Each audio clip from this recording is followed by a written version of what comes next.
Me permita, Vossa Excelência, que nesse início do meu pronunciamento, saúde na sua pessoa o eminente ex-deputado, meu colega na Câmara, meu colega na Constituinte e grande representante do Espírito Santo, o deputado Teodorico Ferraço. Senhoras senadoras, senhores senadores, não faz muito, em uma das nossas sessões plenárias, a eminente senadora Ana Amélia, cujo apreço pela sua pessoa e admiração pela eficientíssima atuação parlamentar, faço questão de destacar e, aproveitando a oportunidade, saudá-la pelo seu aniversário, que ocorreu no último sábado. Eu tive a oportunidade de fazer um telefonema para ela, notei, inclusive, que ela estava muito distante, e agora vim saber que ela estava lá na República do Equador. Mas receba, Vossa Excelência, que está presente aqui nesse plenário, as minhas homenagens, o meu respeito e, repito, a profunda admiração que eu tenho pela senhora. Mas, Sua Excelência, a senadora Ana Amélia, relembrou um ditado popular, tão ao nosso uso, de que, aspas, água mole e pedra dura, tanto bate até que fura. A senadora alertava do nosso dever de insistir sobre as atuais deficiências governamentais no tocante à política de infraestrutura dos transportes, sobretudo os terrestres à beira do caos. Por isso, devemos insistir, bater na tecla, alertar a consciência do governo para que reaja no expurgo dessa triste realidade que ocorre no setor de transportes rodoviários. Pois bem, realmente todos os dias recebemos dos nossos estados reclamos de produtores rurais, das entidades de classe ligadas ao agronegócio, de autoridades municipais sobre a deficiência da malha de transportes rodoviários, tanto quanto as condições de tráfego, necessidades de implantação de rodovias e, no momento, até com a carência de caminhões para o transporte de grãos das grandes propriedades rurais aos armazéns. A carência chega ao ponto de obrigar a suspensão da colheita, o que acarreta consideráveis prejuízos ao agricultor. A esse respeito, o acatado colunista do Caderno de Economia do Estadão, Celso Ming, ressalta o gargalho do agronegócio, apontando as agruras do setor, que depende de fatores instáveis, já no início de suas atividades sazonais, como as condições climáticas e a previsão do bom preço, ao que acrescentaria as perspectivas de uma insustentável logística dos transportes. O problema é, pois, de infraestrutura, que acresce com a ausência de armazéns gerais, insuficiente capacidade estática para colher a safra. Segundo ainda Celso Ming, o ideal seria prever a armazenagem de até 120% da produção. Porém, só se encontra o país com 75% desse percentual. Ou seja, do total previsto para a safra, 45 milhões de toneladas não terão cobertura nos armazéns. Ou serão vendidos a preço de banana, ou ficarão retidos sob a lona de caminhões, obstruindo o fluxo de transporte, ou, o que também é ruim, abrigados na roça ao solo inclemente. Tudo isso, tudo com risco e mesmo a certeza de muito prejuízo. Senhores senadores e senhoras senadoras, em razão desses problemas infraestruturais que se repetem ano a ano, o preço dos fretes caminha para as nuvens.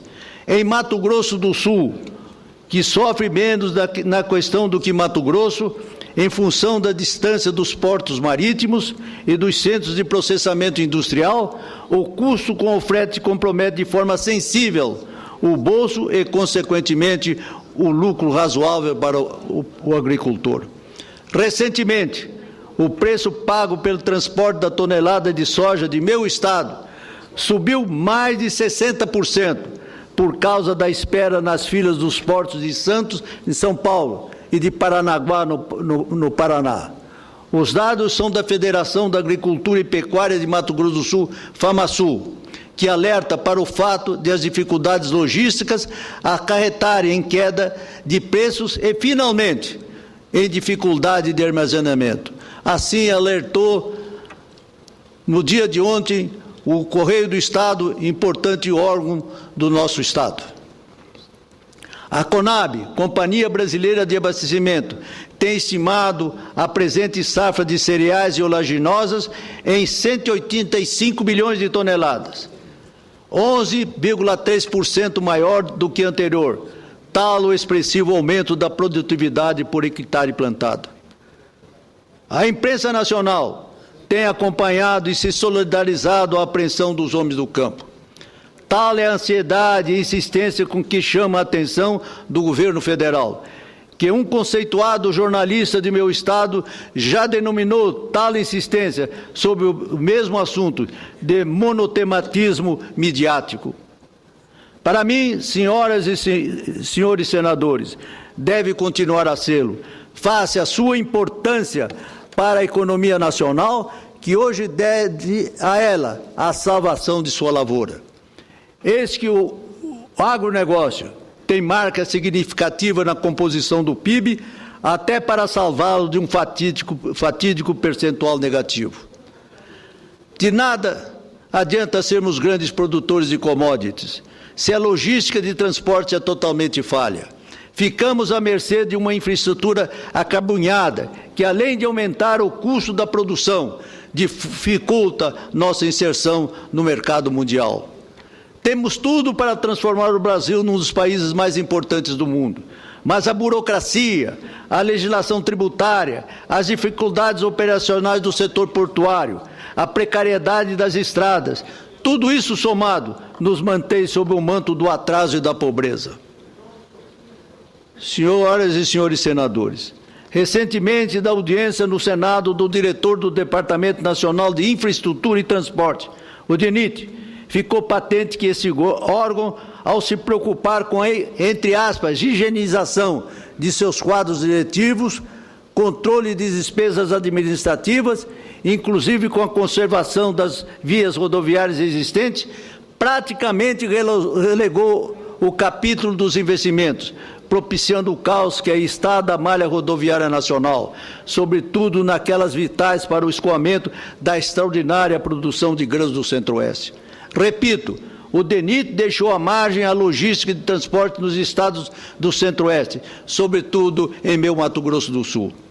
Ainda recente, o deputado federal Edson Giroto, do meu estado, com as credenciais do posto que ocupou como secretário estadual de Obras Públicas e de Transportes, ressaltou o descaso do Ministério dos Transportes ao atendimento das reivindicações para a liberação de recursos às ações da Superintendência Regional do DENIT em Mato Grosso do Sul, onde o próprio DENIT confessou a aplicação irrisória de recursos. Vejam, em 2012, foram efetivamente investidos na pavimentação e recuperação das BRs no meu estado apenas 25% do que havia sido previsto pela bancada federal no Orçamento Geral da União. Ou seja, de aproximadamente 604 milhões de reais, só foram aplicados, vejam, os senhores, apenas 151 milhões de reais. Como resultado, vemos a situação lastimável em que se encontram algumas BRs que cortam o estado e que tem agravado sensivelmente o fluxo de veículos de transporte de grãos, elevando o seu custo por quilômetro rodado. Além disso, portaria publicada no Diário Oficial da semana passada retirou por completo a autonomia da Superintendência do DENIT em Mato Grosso do Sul. Com esta medida, a condução das licitações sai da alçada regional e passa exclusivamente para a sede da autarquia aqui em Brasília. Ou seja, uma espécie de entre aspas, intervenção branca, como denominou o jornal Correio do Estado desse último domingo. Senhor presidente, ouço com imensa satisfação a senadora Ana Amélia. Caro senador Rubem Figueroa, queria primeiro lhe agradecer a referência ao aniversário, é sempre bom ver a solidariedade dos amigos, especialmente dos colegas que a gente aprecia e admira tanto. Mas eu queria aproveitar e também vou fazer uso da palavra hoje para falar sobre essa questão da logística, que tem ocupado um grande espaço da pauta da mídia brasileira pela gravidade da situação. Como disse Vossa Excelência, eu estou voltando de uma reunião da União Interparlamentar com 152 países presentes na capital Quito, no Equador. É um país que não faz fronteira com o Brasil, um país pequeno, e o aeroporto novo, que mudou de lugar, era no centro da cidade, onde a altitude era muito maior, que criava limitações para carga, e em função da necessidade de menor volume de combustíveis, obrigava uma escala em Guayaquil, que fica no litoral. Este novo aeroporto é de dar inveja ao Brasil. Foi inaugurado há um mês. E para acesso a este novo aeroporto, que fica a 50 quilômetros do centro da capital, que é a metade do mundo, né, porque a linha do Equador passa por ali, o governo fez uma concessão com empresas canadenses. Um governo que é, digamos, radicalizado de esquerda, né, pela sua retórica, o governo de Rafael Correa. E a via de acesso ao aeroporto é inteiramente nova. Estradas que exigiram grandes artifícios e talentos de engenharia, porque são morros para chegar até o local. Não só o aeroporto de Quito tem um mês de inaugurado, um enorme aeroporto, moderníssimo, também o aeroporto de Bogotá, na Colômbia, está em ampliação enorme, será talvez um dos maiores aeroportos da América do Sul. Por isso que ressalta a necessidade, e grande parte também de muitas obras que se realizam, por exemplo, na Bolívia, na duplicação da rodovia entre La Paz e Oruro, Potosí, são financiadas pelo governo brasileiro através do BNDES, e obras realizadas por empreiteiras brasileiras. É ótimo. A mesma coisa acontece no Equador, e eu acho que se nós podemos emprestar o nosso serviço, exportando esse serviço, não só o serviço, mas também o financiamento, porque nós não temos capacidade de melhorar a situação da logística, que acaba impactando negativamente sobre a renda dos que produzem neste país. Parabéns, senador Rubens Figueiredo. Muito obrigado, senadora Ana Amélia. Vossa Excelência nos faz ficar triste ao ouvir o que os outros países estão fazendo e nós não temos competência para fazê-lo também. Eu, sinceramente, gostaria que o Brasil, como líder na América do Sul, tivesse condições para realizar o que os países como o Equador e a própria Colômbia têm feito para o desenvolvimento econômico e social dos seus povos. Eu agradeço profundamente também a parte de Vossa Excelência de solidariedade à manifestação que eu estou fazendo. A senhora, para mim, é das pessoas, senadoras e senadores, que mais se tem preocupado com a questão do agronegócio. E isso eu tenho feito questão de ressaltar a sua atuação no nosso Estado. Muito agradeço o seu parte, que, sem dúvida alguma, enriquece o meu pronunciamento. Muito obrigado a Vossa Excelência. Eminente senador Álvaro Dias. Muito obrigado, meu grande líder. Senador Rubens Figueiredo, um prazer aparteá-lo, especialmente porque Vossa Excelência tem competência para definir o que é prioridade para o país. E aborda hoje a questão desse apagão logístico agrícola que causa transtornos e enorme prejuízo ao país. Se não me falha a memória, um caminhão carregado de soja de Mato Grosso a Paranaguá transita por 2.300 quilômetros aproximadamente.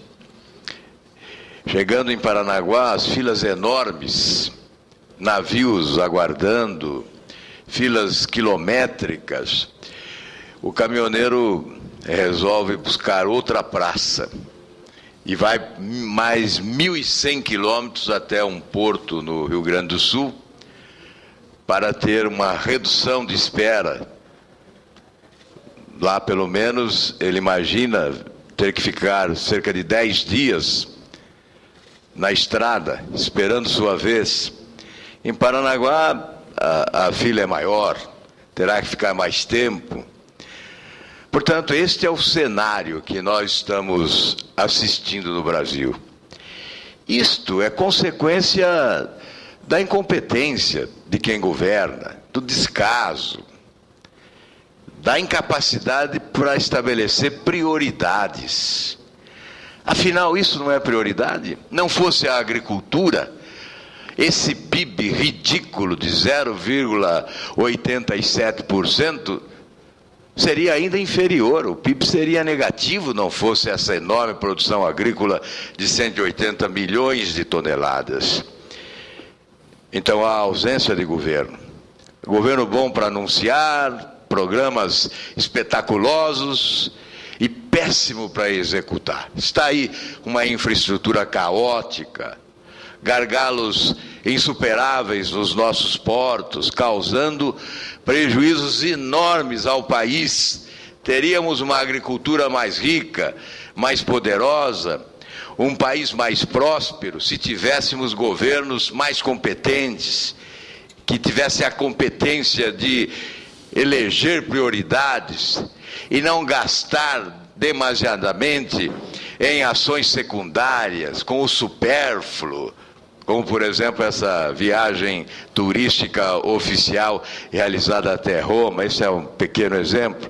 Enfim, Figueiró, grande senador, que nos honra com a sua presença em nossa bancada, os cumprimentos pelo tema escolhido nesta semana. Muito obrigado, eminente senador Álvaro Dias. As declarações de Vossa Excelência, sem dúvida alguma, somam e brilhantemente o meu pronunciamento. Eu gostaria, sinceramente, de ter a eloquência de Vossa Excelência para dar mais ênfase ao meu discurso. Mas, Vossa Excelência, com a experiência que tem de governador de um grande estado do Paraná, conhecendo a realidade não só do Paraná, mas com todo o nosso país, pode, sem dúvida alguma, dar o testemunho que deu agora através do seu aparte. Muito obrigado a Vossa Excelência pelas referências que faz a esse modesto orador. Mas eu gostaria de continuar, senhor presidente, para acrescentar que na última edição da revista Veja, aliás, já mencionei esse fato, mas para isso demonstrar, a Veja apresenta um quadro comparativo interessante do ônus que pesam sobre o produtor brasileiro e o americano, levando-se em conta a distância entre a fonte da produção e o ponto de embarque do produto quando destinado à exportação. Ao brasileiro, tomando-se por referência o município de Sorriso, Mato Grosso, até o Porto de Santos, conforme se refere a reportagem de Veja através do jornalista Marcelo Sacati, até o Porto de Santos, no Atlântico, a despesa por tonelada é de $358, enquanto para o americano, na mesma distância, ou seja, 2.000 quilômetros, de Iowa ao porto de New Orleans, no Golfo México, o custo é de $235. $235. Levando-se em conta que o preço corrente da soja do porto de embarque é de $440 a tonelada, o resultado líquido para o brasileiro é de apenas $82, enquanto que para o americano, vejam, é de $205.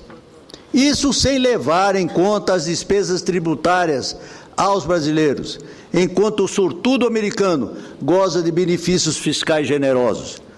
Dá para compreender, senhoras e senhores senadores, devemos estar cientes de que o campo brasileiro tem respostas para as crises que volta e meia nos assombram.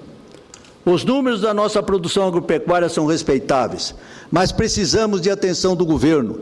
A luta contra a miséria passa pelo aumento de produção dos alimentos, da melhoria dos índices de exportação, da evolução do PIB e da redução da inflação. A presidente Dilma tem sido sensível aos reclamos dos mais pobres, colocando em prática a política iniciada pelo ex-presidente Fernando Henrique, em seguida pelo ex-presidente Luiz Inácio Lula da Silva. Esse processo político, que tem colocado em marcha uma política de renda mínima, tem que ter uma base sólida, pois, caso contrário, se mostrará inócua ao longo do tempo. Sem investimentos em infraestrutura, a luta contra a miséria, aos anseios de consumo das chamadas novas classes médias brasileiras, por isso é preciso que o aumento da renda tenha como pressuposto. Senador Cristóvão Buarque, se o senhor presidente o permitir. Com muita honra, Excelência. A palavra, senadora Vanessa também. Da parte aqui, e após a senadora Vanessa Graziotin. Com muito prazer, senador Cristóvão Buarque. É uma honra ouvi-lo. Não, a honra é minha de ver o senador tratando de um assunto como esse que muitas vezes nós esquecemos. Nada é pior numa sociedade do que o apagão. Mas essa nossa sociedade está vivendo de apagão em apagão. Esses últimos dias, senador Ferraz, o que a gente viu foi o apagão no transporte, carregando a nossa produção de soja para o porto. Uma vergonha, com prejuízos imensos. Uma empresa da China já reduziu a compra e, segundo eu vi nos jornais, corresponde a 5% do total. Mas se os caminhões chegassem no porto, haveria um outro apagão, o apagão do porto, com dificuldade de fazer a mobilização geral. Na verdade, temos um apagão do que se chama logística. Mas não é esse o único apagão. Há um risco sério de apagão energético. Nós temos um apagão na saúde. Nós temos um apagão na segurança, pelo número de mortos que nós temos. E nós temos um apagão que, a meu ver, é a causa de praticamente todos os outros, que é o apagão da educação. Esse é um país, hoje, de apagão, um ao lado do outro. E o senhor traz aqui uma referência a uma situação que nós atravessamos, a ser um legítimo preocupado com o problema da produção agrícola, que é a grande fonte de riqueza nossa hoje na relação comercial, e que eu gostaria, o presidente Renan Calheiros decidiu que aqui nós teríamos sessões para discutir grandes temas nacionais. Eu gostaria que um dos temas fosse o apagão no mundo brasileiro de hoje. Ouço a senadora. Muito obrigada. Eu cumprimentar Vossa Excelência, senador Figueiró, pela lucidez e pelo equilíbrio como faz o pronunciamento. Chegando à conclusão de que temos avançado muito nos últimos anos, mas que ainda temos uma longa estrada a percorrer. Acho muito simplista chegar aqui e fazer críticas, muitas vezes críticas sem uma base ou qualquer fundamento. Por exemplo, a ida da presidenta Dilma ao ato de entronização do novo Papa não é uma viagem qualquer, nem mesmo uma viagem superficial. É muito importante, principalmente porque lá ela representou o país que será a sede da Jornada Mundial da Juventude Católica, que acontecerá proximamente aqui no nosso país. E, possivelmente, será o Brasil o primeiro país que o Papa deverá visitar. Mas